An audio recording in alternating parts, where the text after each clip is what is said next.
বৈচিত্র্যের শক্তি, নেতৃত্বের অগ্রযাত্রা এবং প্রতিনিধিত্বের গুরুত্ব এই তিন বার্তাকে সামনে রেখে ওয়াশিংটন ডিসিতে অনুষ্ঠিত হল APICS এর 32তম বার্ষিক পুরস্কার গালা।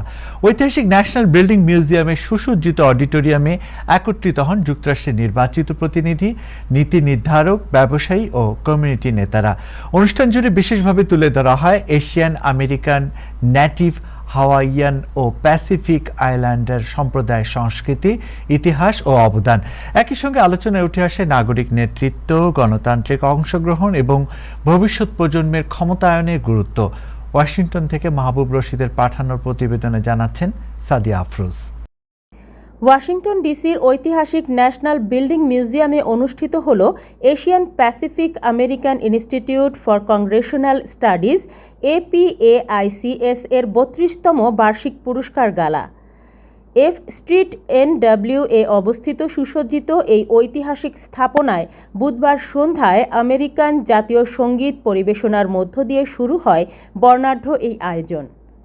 বিশাল অডিটোরিয়াম জুড়ে ছিল উৎসবের আবহ, মর্যাদাপূর্ণ উপস্থিতি এবং এশিয়ান আমেরিকান, নেটিভ হাওয়াইয়ান ও প্যাসিফিক আইল্যান্ডার সম্প্রদায়ের সংস্কৃতির ঐতিহ্যের এক অনন্য প্রকাশ।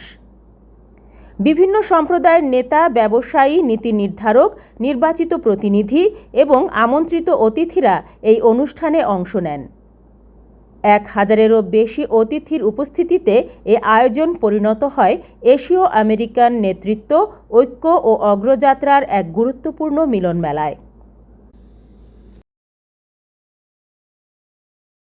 বিশেষ অতিথি ও বক্তাদের মধ্যে উপস্থিত ছিলেন house minority leader Hakeem Jeffries, Congress সদস্য Derek Tran, Grace Meng, senator Tammy Duckworth, APAICS এর প্রেসিডেন্ট ও CEO Madalene Xuan Trang Mielke, Irene B Bueno সহ আরও অনেকে। বক্তারা তাদের বক্তব্যে যুক্তরাষ্ট্রের গণতান্ত্রিক প্রক্রিয়া, জনসেবা, প্রতিনিধিত্ব এবং বহু সাংস্কৃতিক সমাজে এশিয়ান আমেরিকান ও প্যাসিফিক আইল্যান্ডার সম্প্রদায়ের অবদান তুলে ধরেন।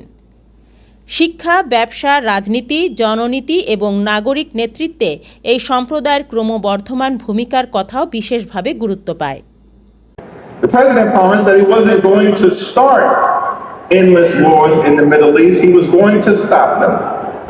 And then he turned around and did the exact opposite, got us into a reckless and costly war of choice, wasting billions of dollars while skyrocketing gas prices all across the land. Now, the president promised to lower costs on day one. Costs haven't gone down. Costs have gone up. The president promised that his immigration policies would target violent felons who are here unlawfully. Instead, billions of taxpayer dollars are being used by ICE to brutalize and kill American citizens and violently target law-abiding immigrant families. When we take back the House next year, with all of your help, we'll fight to make your life better, not worse.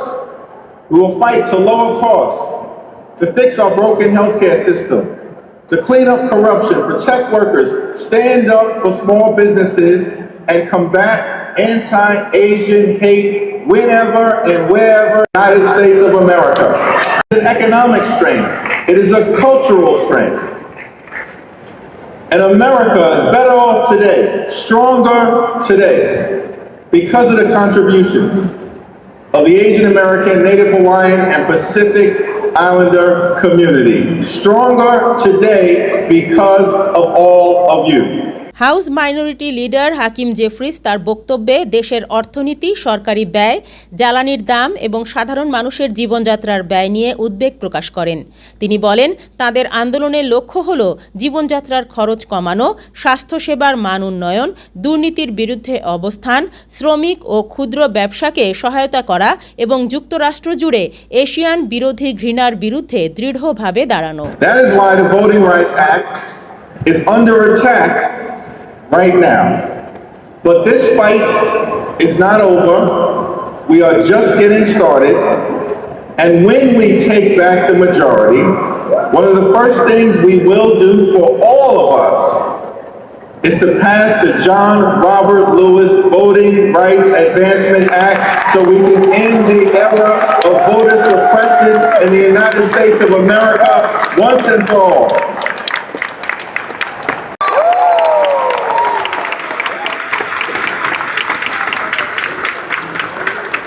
পুরো আয়োজন জুড়ে ছিল সম্মাননা, সাংস্কৃতিক মর্যাদা এবং ভবিষ্যৎ নেতৃত্ব গঠনের আহ্বান।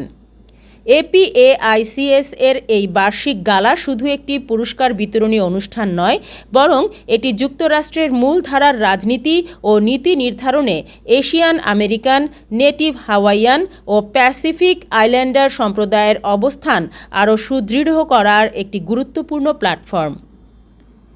Desk news, time television, new York.